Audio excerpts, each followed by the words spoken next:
Hello again, friends. This is Forrest Woolman here at the Electric Bike Report, and today I'm going to talk to you about the Lectric XPremium folding electric bike. This is a brand new model just released late last year by Lectric.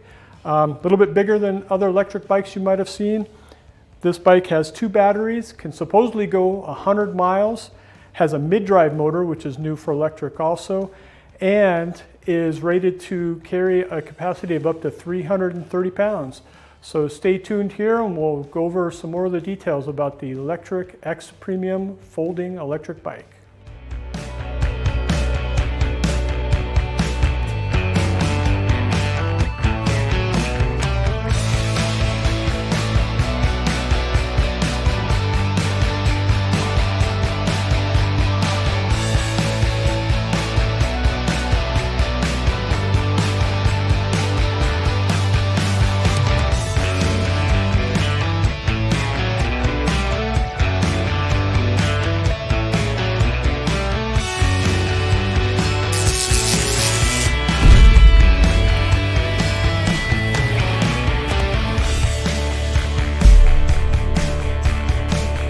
So the Lectric e-bike company has gained a lot of popularity in recent years, and you may have even seen a few of these out on the road because they sell a lot of e-bikes. Their thing is they pride themselves in selling affordable e-bikes that are of good quality.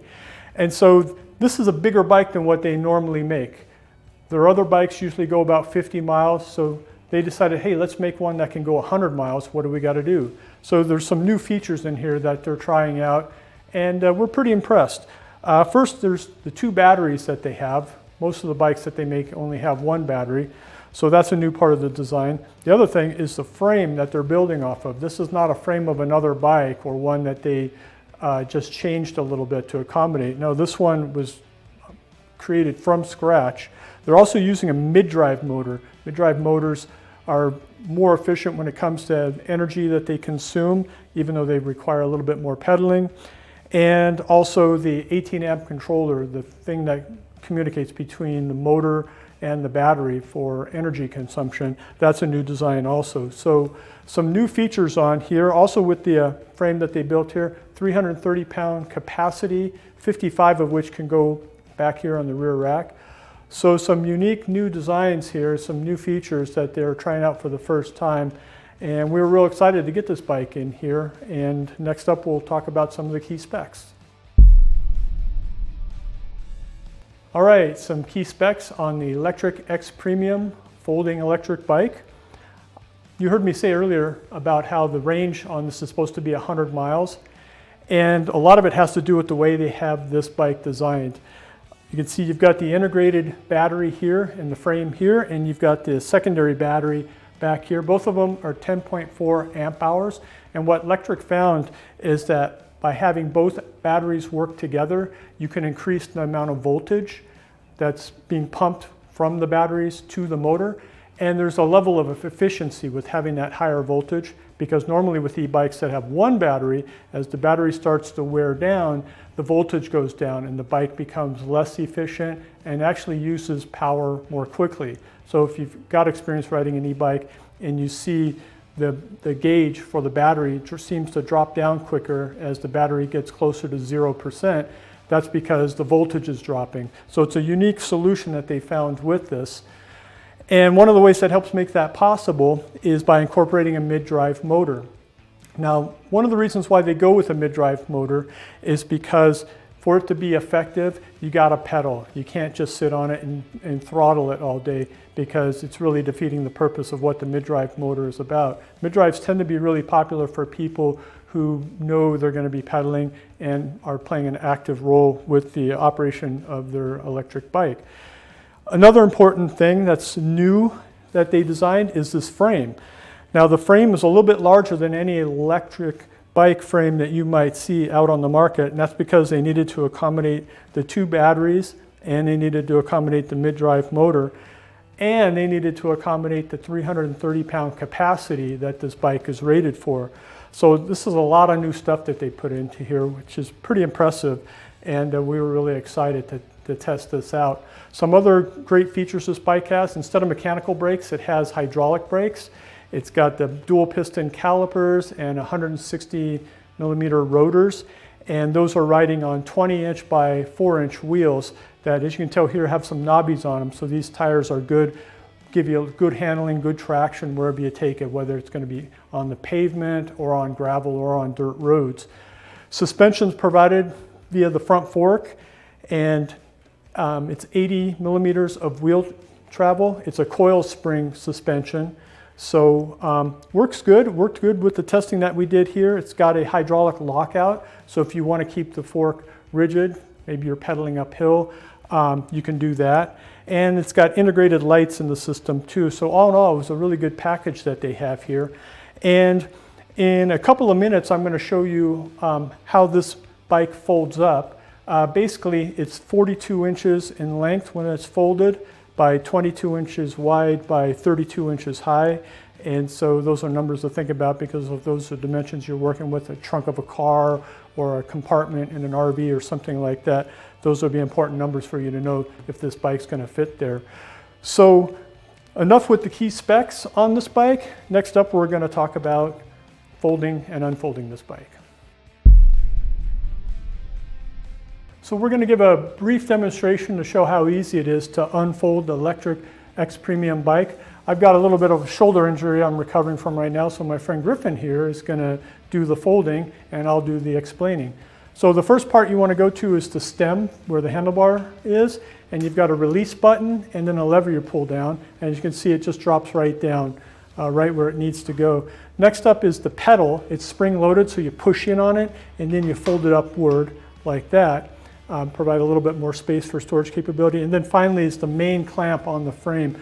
Again, a release button you push, flip the lever over, and then you can grab that natural handle that's on the frame there to hold one part and the bottom tube for the other part. And you bring both wheels together and there you have it. And it's the distance as it is right there, 42 inches in length, 22 inches in width and 32 inches in height, and so those are the dimensions that you would need if you were going to store this thing, say in an RV or in a trunk of a car or something like that. You want to remember it's 75 pounds, so if you're not comfortable with a weight like that, be sure to get a friend or somebody to help you when it comes to lifting it. But as you can see, it wasn't difficult to unfold and even easier and quicker to fold.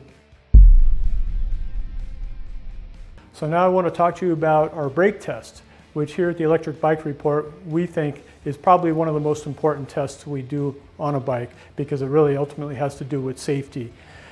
So the course that we go on, we get the bike going 20 miles an hour, and then we hit the brakes, and then we measure the distance from where we hit the brakes until the bike came to a stop. We do that 3 times and come up with an average. And so this bike did okay. The average distance was 23 feet and 3 inches, which is a little more than what we normally see in 20-inch wheel bikes.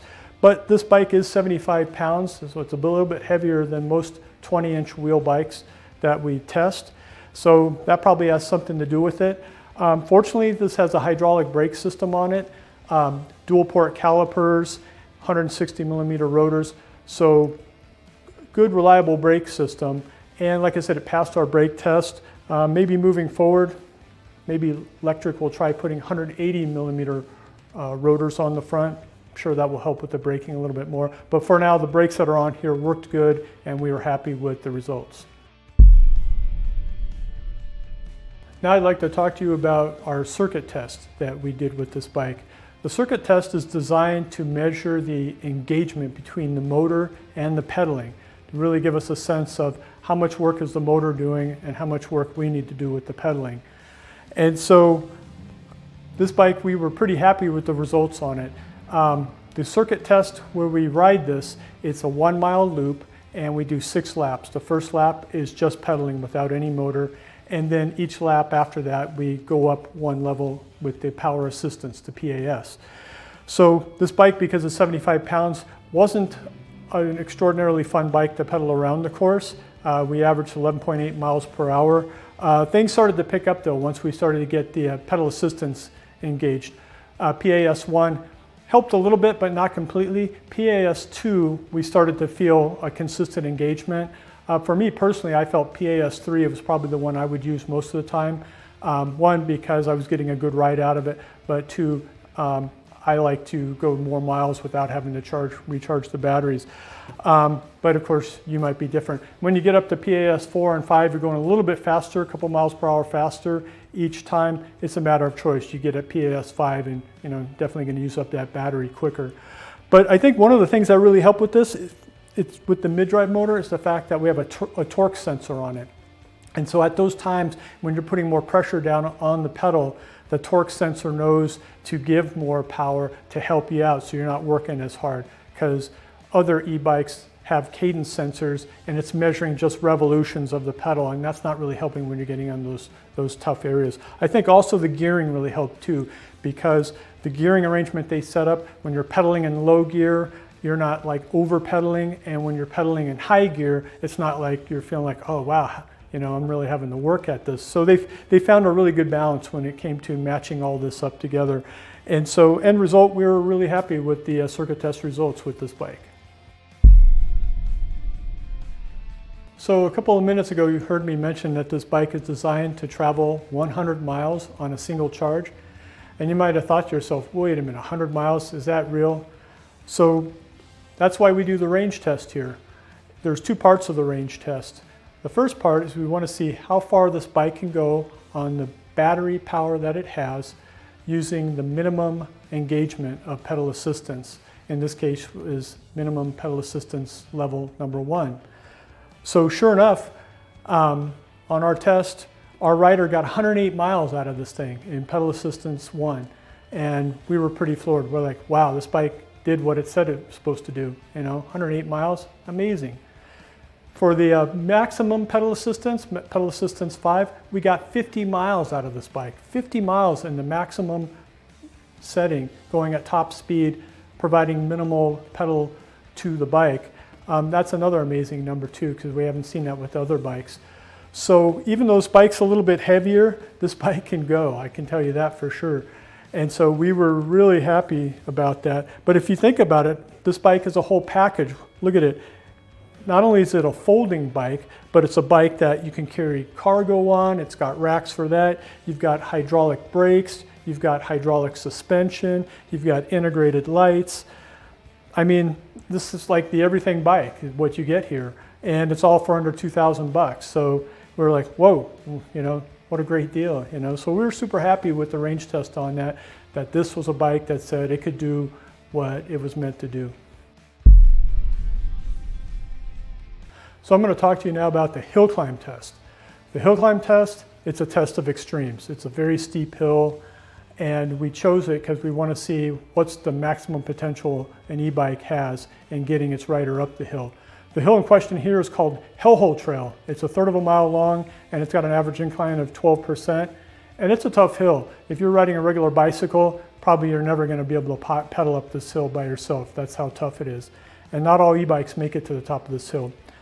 So there's two parts of the test that we do. There's the throttle only. That's where we get on the bike and we just hit the throttle and we don't do any pedaling. This bike made it to the top. It did it in 2 minutes and 10 seconds with an average speed of 8.3 miles per hour. It did it. If you needed to get to the top of the hill and you can't pedal, this thing was able to do that. So thumbs up to Lectric for giving us a bike that could do that. The second part of the test is the PAS5 test. That's where we click it into the highest PAS level, and we just do moderate amount of pedaling to help out. This bike did quite a bit better because it's a mid-drive motor. It needs pedaling. So it got to the top in 1 minute and 34 seconds and an average speed of 11.5 miles per hour. So as you can see, it really highlights with the mid-drive motor, you need to count on doing the pedaling to get you up to the top of the hill. But it made it up on both tests, which was great. And like I said, when you do the pedaling, the mid-drive motor is going to use energy from the battery more efficiently and give you a longer range. So real important to keep that in mind moving forward. But hey, it passed the hill test, so that was great. So doing a quick recap on some of the things that I covered here today with the Lectric XPremium. You get a lot for the money here for less than $2,000. You got a good quality mid-drive motor. You got 2 batteries that can give you 100 miles range on it. You've got hydraulic suspension. You've got hydraulic brakes. You've got cargo capability here. You've got a nice comfy suspension seat here that softens the bumps out there on the road. And you can see by the dirt on the tires, I did quite a bit of off-roading on this thing and had a blast. This was a fun thing to ride out there in the dirt. And even the cockpit here, very simple, intuitive, easy to figure out how to turn this thing on and work the controls and just get out there and ride and have a good time. So I was real happy with this bike and what I was able to do with it. So if you're happy with the information I gave you here on this video, please click like. And if you're not already a subscriber to the Electric Bike channel page here on YouTube, please click subscribe. It really helps us when it comes to getting the word out to more people with information about e-bikes and ways to help them make decisions. And also there's two links at the bottom. One of them is a link to the article I wrote that gives more details on this bike, and the other is a link to current pricing and availability on this bike in case you want to check it out and want to look into maybe picking one of these up for yourself. So appreciate talking with you today. I'm Forrest Woolman here with the Electric Bike Report, and just want to remind you, please keep it safe. Keep your hands on the bars, your feet on the pedals, and your eyes on the road. And I'll see you next time here on the Electric Bike Report.